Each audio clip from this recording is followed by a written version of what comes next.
In 1819, a massive state, mega-state really, straddling North and South America, came into being. It encompassed what is today Ecuador, where I am, plus Colombia, Venezuela, Panama, a strip of northern Peru, a bit of Brazil, a bit of western Guyana, not to mention claims to the Mosquito Coast of Nicaragua. So this was a massive, massive polity. And it was called Gran Colombia. Gran Colombia. So this is essentially the viceroyalty, when Spain was in charge in these regions, the viceroyalty of New Granada, created as one big megastate. This was such a powerful polity that future American President John Quincy Adams, who was at that point the Secretary of State, called it one of the most powerful countries in the world. And by 1821, it had a constitution. Yet by 1831, barely 10 years after its creation, it's dissolved. It's fallen apart. So what happened? Now, one of the reasons Gran Colombia was considered so powerful was its association with one of its founders, Simón Bolivar. See, Bolivar was considered sort of a George Washington figure, the liberator of a whole slew of countries. In fact, today, Simón Bolivar is still considered the liberator, the founder of multiple countries. And his association with Gran Colombia lent it a sort of prestige. So you have all sorts of unification movements, unification with Gran Colombia popping up outside of Gran Colombia. Places like Puerto Rico, the Dominican Republic, Cuba. You have movements clamoring for unification with Simón Bolívar's Gran Colombia. But what sort of polity would Gran Colombia even be? Well, at the beginning, the great debate revolved around centralization versus federalism. So what's federalism? Well, the Federalists argued, look, Gran Colombia is a mishmash of many different peoples and cultures and languages and histories. We're not all the same. We don't all want to be mashed together and have some strong central authority wielding power over us. We want to maintain some regional authority. In fact, strong regional authority. The problem with centralization is it tends to crush local and regional culture in favor of one big blanket national culture. That's what centralization does. And a lot of these people wanted to avoid that. So they modeled their system after the newly born United States to the north, which had created a federal republic or a federal system of republics. So they wanted to do something similar to that. In other words, a weak center with specifically enumerated powers for practical reasons, but otherwise all power would be left to the various regions and municipalities and individuals, as opposed to being handed to a strong center at the capital. So these were the Federalists. They wanted to maintain local culture, regional culture. Then there's the centralizing party. Now, what do they want? Well, as the name implies, they want a very strong center. In their minds, the only way to squelch regionalist tendencies is with a strong central power. And in particular, they're thinking a strong central power in the person of the president. So a strong presidency, a strong executive. They want a government that is free to act. They want a government that is unrestrained. They want a government that can be energetic. Okay? And if that government, being energetic and being free to act, has to squelch regional culture and various regional movements, so be it. The nation comes first, and first the nation must be forged, and that can only be done with a strong central government. And maybe they have a point. I'm not saying it's desirable, but maybe in order to run a hodgepodge of a country that's actually made up historically of many, many countries, you have to have a strong center. It's logistics. No one region has enough power to challenge the power of the megastate, of all of the rest combined. And so, thus, the urge to centralization. So, we've got the federal party on one side that wants to keep power in the center weak and thus maintain regional and local power. And we've got centralizing power on the other side, particularly centralizing around a president that would like power focused in the capital. The 1821 Constitution turned out to be very centralizing. It granted powers to the center, to the central government. So what happened? Did the Federalists just roll over? Well, no. You got to remember that Gran Colombia at this point is not all independent. There's a civil war raging. Royalists still control much territory. And for the sake of unity, of holding their side together, many of the Federalists defected, at least for the time being, over to the centralizing side, if only to keep everyone together, so that the fight could continue.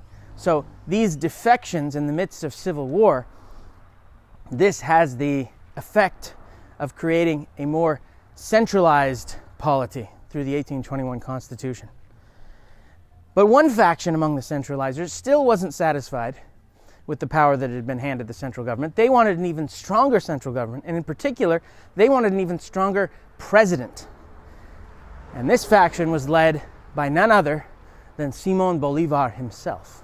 Now, after the adoption of the 1821 Constitution, a centralizing document, the whole flavor of the Federalists versus centralizers debate changed. In fact, the Federalists broke into two other factions. The centralizers broke into two factions. So the Federalists, one faction wanted to keep the 1821 Constitution. In other words, they wanted to preserve Gran Colombia, but they wanted to change it from within, make it more federalist. The other Federalist group wanted to scrap the 1821 Constitution, and essentially this was a secessionist movement. They wanted to break off into a bunch of different regional republics. Forget Gran Colombia, this experiment hasn't worked. Then there's the centralizers. One group of centralizers wanted to keep the 1821 Constitution. They just wanted to change it from the inside and make it more centralizing, grant more power to the center. Another of the centralizing groups wanted to scrap the 1821 Constitution and introduce and write a new one that was even more centralizing, a new constitution that would grant the president of Gran Colombia sweeping powers. And surprise, surprise, who favors this second move? Who's leading this second faction that wants to scrap the current constitution and introduce an even more centralizing one with an even stronger president? Well, the president of Gran Colombia himself, Simón Bolívar. Should Bolívar's faction win, Bolívar himself and the president generally, of course, would be granted sweeping new executive powers. But in this, he is opposed by his own vice president. See, these guys had been, military brothers in arms fighting against the Spanish. Well, now they're president and vice president. The vice president's name was Francisco de Paula Santander. And Santander wanted to preserve the 1821 Constitution. So you have Bolívar wanting to scrap it, Santander wanting to preserve it.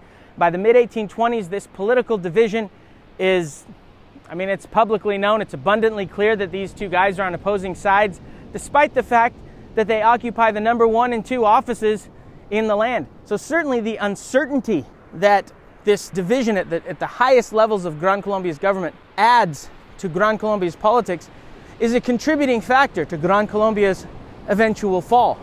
Gran Colombia definitely helped spearhead the effort to expel the Spanish from Central and South America.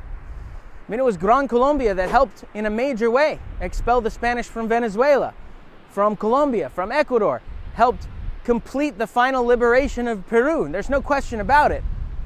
In fact, it was the existence of that civil war, that need to band together, to unify in the face of the Spanish and their royalist allies, that sort of held Gran Colombia together for the first few years of its infancy. However, once the Spanish were gone, the various regions and their regional differences and their philosophical differences, all that stuff bubbles to the surface. Meanwhile, Simón Bolívar, as president, has been ruling as a sort of dictator, at least quasi-dictator. Of course, his priority is what? It's to boot out the Spanish. It's to fight the royalists. He's got a war to win. But in the process, he alienates a lot of people. They consider him to be ignoring them. So, for example, here in Ecuador, you've got Gran Colombia's low tariff policies being generally considered by people here to, be hurting the economy, and their grievances aren't being listened to. Meanwhile, most Ecuadorians, and they're totally right about this, complain about their lack of representation in the central government. And if you go just down the coast here, this direction,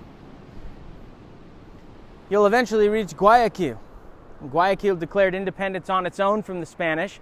And a lot of those who've been part of that Declaration of Independence never wanted to join Gran Colombia in the first place. They've sort of been forced into it. So all these grievances sort of add up against Bolivar. When a rebellion breaks out in faraway Venezuela, you got a lot of people here in Ecuador who are vocal supporters of the rebellion. Bolivar, for his part, he prepares an army. He's ready to march into Venezuela and militarily put the rebellion down. Only promises of future reforms, which never really happened, stop him from doing so. But more and more, Gran Colombia is looking like a pipe dream. In the end, there was no conciliation between the Federalists on one side and the centralizers on the other. And that actually makes some sense because, a centralized national state is fundamentally different from a decentralized federal state. Fundamentally different. And all you got to do is look north. 30, 40 years later, the United States is going to be fighting its bloodiest war ever over this very question. That's really what it was about. But in any case, for Gran Colombia, you combine that with the political division at the highest levels of government, not to mention the vast diversity of peoples and languages and cultures and whatnot from region to region. And we can safely say that from the beginning, Gran Colombia's days were numbered. By 1830, seeing the imminent collapse of Gran Colombia right there on the horizon, President Simón Bolivar stepped down. And 3 states ultimately emerged from this megapolity: Ecuador, where I am, Venezuela, and of course Colombia, or New Granada as it was first called. Then later, 1903, Panama will break off of Colombia. Now the history of Gran Colombia perhaps serves as a cautionary tale for those with grand political ambitions of unification and consolidation and centralization, particularly over a very large and diverse population.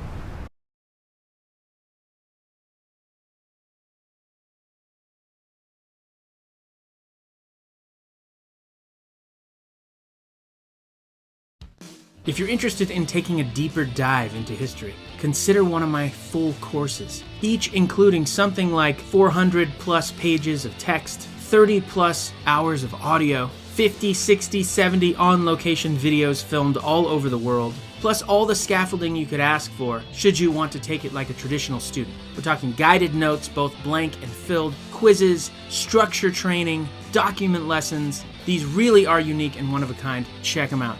Also, if you want to support what I do here, consider joining Nomad Nation, where you'll gain exclusive access to monthly webinars, Q&A, a monthly newsletter called Nomad Notes, special live stream events from all over the world. I'll send you 4 postcards a year, discounts. Go check all this out at nomadicprofessor.com.